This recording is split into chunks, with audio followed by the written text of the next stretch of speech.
Land in Kenya is often presented as a straightforward transaction. In reality, it is a layered process with legal, physical, and regulatory dimensions.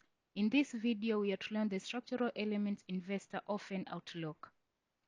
Before we can look at contracts or prices, we need to understand the structure behind land acquisition in Kenya. In this video, we will walk through 6 critical layers.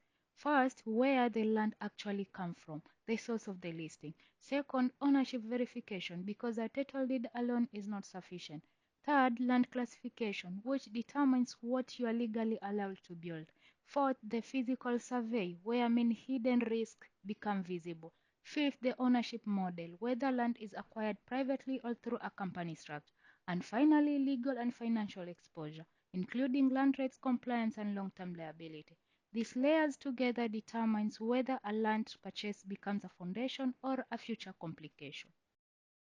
Before any legal verification begins, the first risk layer is the source of the listing itself. Land in Kenya is typically offered through private sellers, brokers, online platforms such as Gigi, or informal community introductions. In some cases, through developers offering subdivided plots, for example, in gated communities. Each source carries a different risk profile. Online platforms provide a useful market overview. However, verification of the seller is essential. Private sellers may have incomplete documentation, therefore, special care should be taken here. Brokers or agents commonly charge around 5 to 10% of the purchase price. In many cases, this fee covers not only the introduction but also support throughout the transaction process. A good broker can facilitate communication, coordinate documentation, and assist with follow-up procedures. However, service levels vary significantly. Some agents remain involved beyond completion, others do not. In some cases, land is offered directly through local networks via neighbors, community members, or informal introduction. Developers projects, particularly gated communities, often provide a more structured process and clearer documentation, but they usually come at a significantly higher price. The source does not automatically determine legitimacy, but it often determines the level of verification and cost involved. Many buyers believe that once they see a title deed, the transaction is secure. In reality, the title deed is only one component of ownership verification. An official land search is mandatory. This confirms the current registered owner and highlights any registered encumbrances. County verification is equally important, particularly to ensure records align with registry data, and an official county surveyor should always be involved. Spousal consent requirement must be respected. Even if only one spouse appears on the title, legal consent may still be required. In practice, multiple family members may have legal or customary claims. Even if only one name appears in the registrar, maybe only one name is listed in the land register, or even if all are registered, all registered owners of the land must agree. In most cases, there must be an agreement within the entire family. One of the highest risk situations is purchasing land where the registered owner is deceased. Probate processes can take years, and transactions in such cases can become legally frozen. Ownership security is not about possession of a document, it is about clarity of legal authority. Land in Kenya is not automatically usable for every purpose. Each parcel is classified under a specific land use category, typically agricultural, residential, commercial, or industrial. In some areas, land may be classified as mixed use. In practice, this often means residential use combined with small-scale commercial activity. For example, shop on the ground floor with residential units above.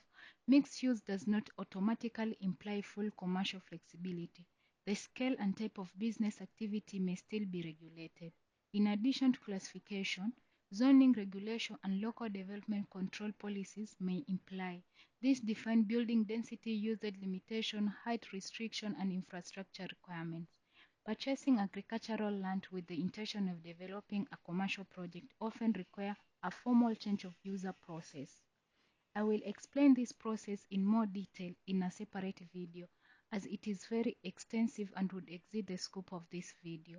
Ignoring classification and zoning at the acquisition stage can significantly delay a project later.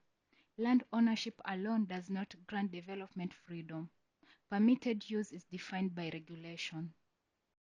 Physical verification is one of the most underestimated steps in land acquisition. An official surveyor, ideally working with county records and registry map, should always be involved before committing to a transaction. Boundary confirmation is critical. Boundary beacons may be missing, displaced, or inconsistent with official coordinates. There can also be discrepancies between registry map and physical infrastructure. Access road must be verified not only physically but legally. Another critical factor is infrastructure availability. Electricity and water connection are not automatically guaranteed. This presence of a nearby power lines does not necessarily mean immediate grid access. Water availability may depend on boreholes, local supply networks, or future infrastructure plans. Utility assumption should never be made without direct verification. Physical reality must match both documentation and development requirements. If it does not, correction or adaptation becomes necessary before construction can begin. Land tenure structure is one of the most misunderstood elements in Kenya. Freehold ownership is generally restricted to Kenyan citizens. Leasehold grants control over land for a defined period, often 99 years, after which renewal processes applies. When foreign individuals are involved, the land registry generally issues leasehold titles. Freehold ownership is only typically restricted to Kenyan citizens. This restriction also applies to a locally registered companies if foreign ownership exceeds 50%. In certain strategic areas, for example, coastal properties or land considered nationally significant, leasehold structure may also apply regardless of the buyer's structure. For commercial projects or when land is acquired through a company, regulatory authorities may require leasehold tenure depending on the classification and intended use. Change of user applications can also influence tenure structure. In some cases, land originally held under freehold may be restructured under leasehold during regulatory review processes. Tenure structure should therefore be classified before acquisition, not after capital is committed. Ownership in Kenya is defined not only by title, but by tenure conditions. Beyond structural and physical verification, land acquisition carries legal and financial exposure. Stamp duty applies and must be calculated correctly. Normally, 4% of the land value is levied. However, if the land is far from roads and infrastructure, municipalities and cities, it can be classified as rural and only taxed at 2%.